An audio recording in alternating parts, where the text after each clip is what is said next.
Hey, what's up everyone? Today we are looking at the Good Smile Company Shadow the Hedgehog Nendoroid figure. So this is the fourth Sonic character that is getting a Nendoroid. I can see why they did this to celebrate the year of Shadow, especially since the movie is hitting theaters really soon.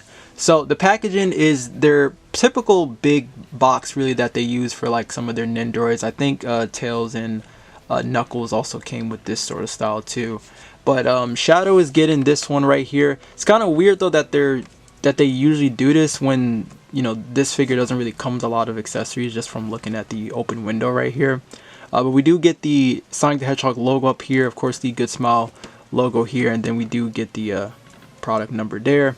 Here is the top of the packaging, and then here is the bottom right here. You pretty much just get some images of the figure all around the box. So here's this side, and then here's the other side, and then the back we do get pretty much the same images we've already seen really. Okay, so here's the figure out of the packaging right here. I think what I like the most about this figure is probably the gold paint that they have going on here for the inhibitor rings. It's not like painted that well, but the gold paint does look really good on the figure. I really like things like that where Shadow has the gold inhibitor rings on the figure, or like Metal Sonic will have like the metallic painted for the arms and legs, really like stuff like that. I really love with these Sonic figures, because sometimes they'll tend to like have the inhibitor rings like yellow, which doesn't really look right honestly. But for here it actually looks pretty good. They even got it at the bottom of the shoes right here. Not much else going on with it, but the gold paint is actually pretty good right there. Now when I zoom in though, on the other hand, this is what I mean by it's not really painted that well. You can see I got like some like a black speck right there, and it's the gold paint's like all around the arms, or not the arms, but like the sort of the cuffs right here of the gloves. It's not really that great, along with like the shoes too. I do wish it was actually painted a lot better around, but again, the gold paint does look pretty good on the figure though. I will say that I love the gold inhibitor rings. Now mostly the red on this guy is actually pretty good, especially like around the head sculpt. Like I think the red lines here are actually painted pretty well, along with the lines he'll have like to his arms and then his legs here. They're actually okay. The shoes have like a gloss finish to them, along with the looks like this part right here for the gloves as well. Sadly the paint for his ears doesn't match his mouth though, and of course like sometimes the white paint always wants to tend to get on the mouth too. So the paint job it's okay. It's okay in some spots. Luckily the sculpt though isn't too bad, especially like for the fur here on his chest. I think that's actually pretty good right there. So yeah, aesthetically he's okay, but I do think the paint job definitely could have been a whole lot better for him. Now for the accessories. So I don't really have to do too much here, as he doesn't really come with a whole lot, but you do get an interchangeable face right here. This is just to make him look a little bit more angry, I guess, but you have him looking off to the side, so you can like interchange the face right there. We do get an interchangeable hand, an open hand, along with interchangeable arms. You can see they're like bent this time, and it may look weird, but that's because this is actually a separate piece right here. So you're able to, if I just take this hand off, you can just throw that on, of course, and that's going to of course make it look a lot better. So yeah, these are a separate piece. That's for you to interchange the hand right there. We also get another interchangeable arm. That's just for this arm right here, for that side. So yeah, you get two bent arms. We do get a red Chaos Emerald right here, and I really do like their Chaos Emeralds. Their Chaos Emeralds is actually pretty nice. I really do like their Chaos Emeralds. So you get that. We also get an interchangeable neck peg that they usually throw in with the Nendoroid, so you get an interchangeable neck peg right there, and then we get the basic stand, and then the whole base right there. So yeah, same stuff we get with the Nendoroids.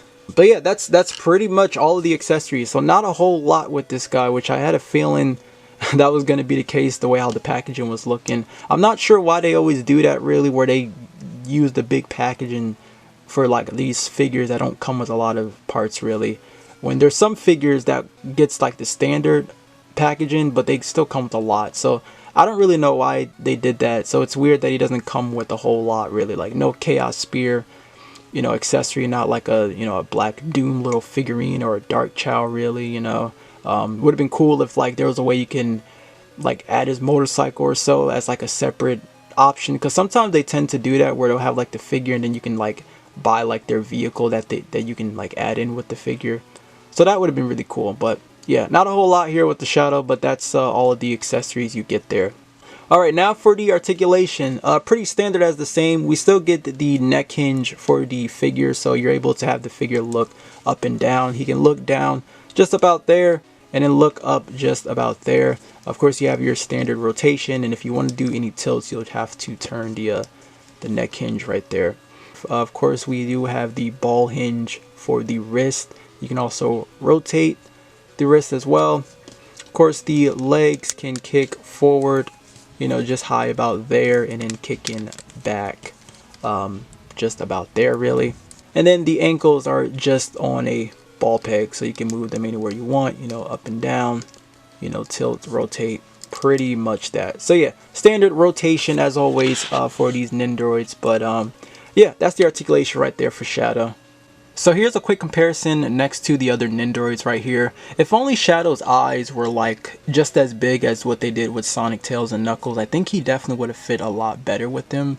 He's still like okay, it's just that I wish he still had that style as they did with everyone else really. But he's fine. I would say like I'm still really leaning towards the Sonic Nendoroid the most. I really think so far Sonic is still the better one that they've done so far. You know, the accessories, just the way how he looks aesthetically, I really am still leaning towards the Sonic one really. Tails, you know, again, Tails just looks really weird. Knuckles has a lot of issues, especially with the body being really hollow. Luckily Shadow doesn't have that issue. But the paint job isn't really the best on mine. And I also wish he came with like more accessories too. I feel like that's really lacking for Shadow, especially since there's other Nendoroids that cost the same as Shadow and they come with a lot more accessories too. So that's like the biggest downside for me on him. But I think he's still okay, but I'm still really liking the Sonic one a whole lot more. I think in my opinion Sonic is still the best one that they've done so far really, compared to, you know, these three right here. Okay, so final thoughts on the Good Smile Company Shadow the Hedgehog Nendoroid. Again, this one is fine. He doesn't have too many problems compared to Tails and Knuckles, but there's also just not a lot going on for him. The accessories have been lacking a lot with these Sonic Nendoroids, which is a big reason why I still prefer Sonic himself. But this one is just okay. Not one of my favorite Nendoroids, but it'll be fine as a Shadow collectible figure if you were only getting him for that reason. But let me know, what are your thoughts on this in the comments down below.